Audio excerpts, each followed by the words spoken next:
നമസ്കാരം. മണ്ടയ്ക്കാട്ട് ക്ഷേത്രോൽപത്തിയുമായി ബന്ധപ്പെട്ട ഐതിഹ്യം ഇങ്ങനെയാണ്.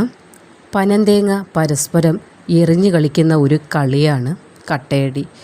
ഒരിക്കൽ കുറച്ച് ഇടയന്മാർ ഈ കളി കളിച്ചുകൊണ്ടിരിക്കെ അരികിലുള്ള ഒരു ചിതൽപുറ്റിൽ തട്ടി അതിൽ നിന്ന് രക്തപ്രവാഹമുണ്ടായി. ദേവി വാത്മീക രൂപത്തിൽ ഇവിടെ ആവിർഭവിച്ചിരിക്കുകയാണ് എന്ന് ഒരാൾ ഉറഞ്ഞുതുള്ളി പറയുകയുണ്ടായി. പൊട്ടിയ പുറ്റിൻ്റെ വിടവ് ചന്ദനം കൊണ്ടടച്ചു. അപ്പോൾ രക്തപ്രവാഹവും നിലയ്ക്കുകയുണ്ടായി. പിന്നീട് മുതൽ അമ്മന് മുറയ്ക്ക് പൂജ ആരംഭിച്ചു. പൂജ ആരംഭിച്ചതോടെ പുറ്റ് ക്രമേണ വളരാൻ തുടങ്ങി. ഇപ്പോഴത് ചെറിയ ഒരു പർവ്വതം പോലെയായി കഴിഞ്ഞു. ഉത്സവ ദിവസങ്ങളിൽ ദൂരദിക്കുകളിൽ നിന്ന് പോലും ആളുകൾ മണ്ടയ്ക്കാട്ടമ്മൻ്റെ ദർശനത്തിനായി എത്തിച്ചേരാറുണ്ട്. 1200ഓളം കൊല്ലം പഴക്കം വരുന്നതാണ് അമ്പലവുമായി ബന്ധപ്പെട്ട മറ്റൊരു ഐതിഹ്യം.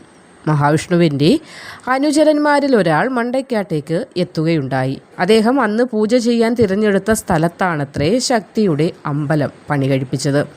മഹാവിഷ്ണുവിൻ്റെ ചക്രം സ്ഥാപിച്ച് ആരാധിച്ച ശിഷ്യന് പൂജ കഴിഞ്ഞ് ചക്രമെടുക്കാൻ കഴിയുന്നില്ല. തുടർന്ന് അദ്ദേഹം ദേവീപ്രീതിക്കായി പ്രാർത്ഥിക്കുകയുണ്ടായി. പ്രാർത്ഥന കേട്ട് പ്രത്യക്ഷപ്പെട്ട ശക്തി ആ സ്ഥലം തനിക്കിഷ്ടമായി എന്നും അവിടെ തന്നെ വച്ച് പൂജിക്കണമെന്നും ആജ്ഞാപിക്കുകയുണ്ടായി. അതനുസരിച്ച് അവിടെ കഴിഞ്ഞ മഹാവിഷ്ണുവിൻ്റെ ശിഷ്യൻ ഒരിക്കൽ ഭൂമിദേവിയെ പ്രീതിപ്പെടുത്തി സമാധിയുമായി. അതുവഴി കാളവണ്ടിയിൽ പോയ 2 വ്യാപാരികൾ വിശപ്പകറ്റാൻ സമീപത്തെ വീടുകളിലേക്ക് ചെന്നു. അവർ ആ വ്യാപാരികളെ അമ്മൻ സന്നിധിയിലേക്ക് കൊണ്ടുവന്നു.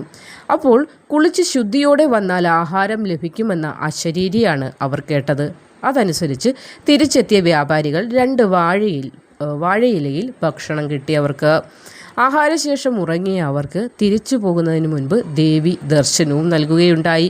വ്യാപാരികൾ അവരുടെ പണസഞ്ചികൾ ദേവീ സന്നിധിയിൽ ഉപേക്ഷിച്ചിട്ടാണ് സ്ഥലം വിട്ടത്. അടുത്ത ദിവസം തിരുവിതാംകൂർ സംസ്ഥാന മഹാരാജാവിൻ്റെ സ്വപ്നത്തിൽ ദേവി പ്രത്യക്ഷപ്പെടുകയുണ്ടായി.